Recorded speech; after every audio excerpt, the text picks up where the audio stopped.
ملنګ باچا له خیرات وراړې یا نغدې روپۍ وراړې یا وړه وراړې یا تور شی راړې ګوړه راړې بره راړې یو شی راړې ملنګ باچا له خیرات راړې یا ګوړه راړې یا وړه راړې یا پانګې راړې خوږې راړې یا نغدې پیسې راړې یو شی راړې مجبوره یم غریب یم ملنګ باچا مو له دره نایل روان سو راړې خیرات راړې اما خل وراله تللی دي هغه هم ښادي له تللی دي څنګه د بنده نسته له کور یې ملنګ باچا ناهیله روان سو خدای پاکه ته له کوره د غوا جنازه وباسې خدای پاکه ته له کوره د څارویو د میږو د وزو جنازې وباسې یا الله ته ماشومان ورته بلې کې چې په وړو کې مصالحه توکي مالګه توکي چې د خوراک او زیتۍ په نس وږې کې یا کومه ناوکۍ چې نن راوړې هغه ورته په صرف کې چې ټول سر ځینې ټکوي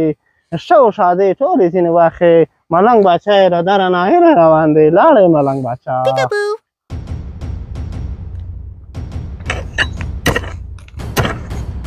الله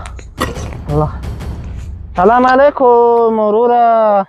ستړی مه سې کور نه خو خیرات نه راوتو تا ورڅخه د وړو دوکه راویسته یا دې یو نغدې 100 روپۍ راکړې یا دې پاڼې راویستې یا دې بره راویسته ډېر مجبوره یم ډېر درپدر یم باچا یم ملنګ یم ملنګ دا کور زما نه دی وروره د چا دی کور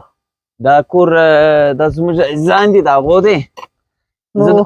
ته راسره مرسته وکړه نغدې راکړه روپۍ راکړه لږ راکړې ډېرې راکړې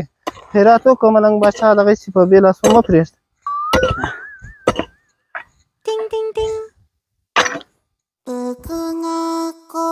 وروره دې شي تورې عینې کې د په سترګو دي زه هم دا یم روزانه کوم خو ته هم روزانه وکړه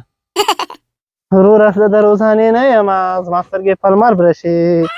عینکې مې د خیاله نه دي کړې سترګې مې په لمر برشي وروره خیرات راکوې راکړه که نیم ځورول مه کوه د بچیانو ادرونه مه اخله ملنګ یم شه شه له مجبورۍ څخه د عینکې لګول کې دی وروره سترګې مې برشي خو زما هم نیم بدن دی که زه ولاړ شم بسم الله دا لکړه راکړه ښایسته ده ورور بسم الله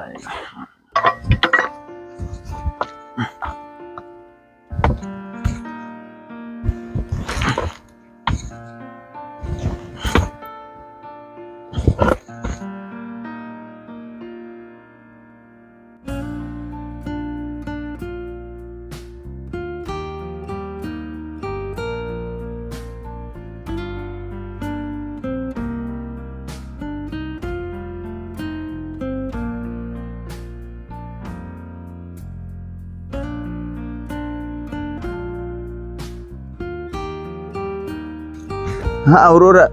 دغه 100 روپۍ در واخته زکات یې قبول کړه زموږ خو هم جیب خالي دی که د مسکینۍ ژوند دی که بیا مې ډېرې درکولې ته لا نه غواړې لږ دی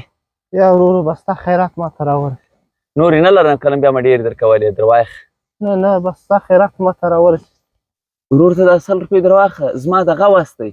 بخښنه غواړم ته زما په خبرو خفه شوې نه وروره دا خبره نه ده زه خفه نه یم وروره ستا نه ما ډېر څه زده کړو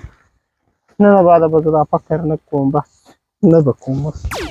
ته به دا وجود خدای تا ته روزي دې رسوي ما ته هم رارسوی دا د فکر عینکې دا د ټګۍ عینکې به دی نه بس دا شان هم در تا سره ما زما وعده ده زه به هم دا سترنګه مزدوري کوم بس وروره دا خبرې زما په زړه کې خو ما نه شوې درته کولی دا فکر غوښتل خیرات غوښتل دا ډېر بد کار دی بیا د ساعت انګه پل سور اورمژ وي تا سره بیخي بدې ایسي وروره او د دغه په آخرت کې د دا فکرجن ډېر بد رنګي په دا ګردو خو انسانانو کې به معلوم وي چې دغه دنیا کې فکر غوښت محنت کوه روزانه کوه ځان د چا ماتات ګسه مه جوړوه ځون په همت وکړه الله یې دررسوي که په هر حال کې الله یې دررسوي د روزۍ زمواري یې کړې ده بس خدای دې خیر درکړي تا ماته ډېرې ده بس الله د په ښه روزي برابر کړه